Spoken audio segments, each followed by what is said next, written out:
ముఖేష్ అంబానీకి చెందిన రిలయన్స్ జియో ఐపీఓపై మరోసారి భారీ చర్చ మొదలైంది.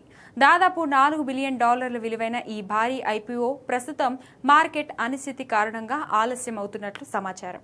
బ్లూంబర్గ్ రాయిటర్స్ కథనాల ప్రకారం ఈ మధ్యప్రాచ్యంలో కొనసాగుతున్న ఇరాన్ యుద్ధ ఉద్రిక్తతలు ప్రపంచ మార్కెట్లపై ప్రభావం చూపుతున్నాయి. దీంతో పెట్టుబడిదారులు కొత్త ఐపీఓలపై జాగ్రత్తగా వ్యవహరిస్తున్నారు. ఇప్పటికే జియో ఐపీఓ కోసం మార్చి నుంచే సిద్ధతలు ప్రారంభమైనప్పటికీ మార్కెట్ పరిస్థితులు అనుకూలంగా లేకపోవడంతో ప్రాసెస్ నెమ్మదించిందని తెలుస్తుంది.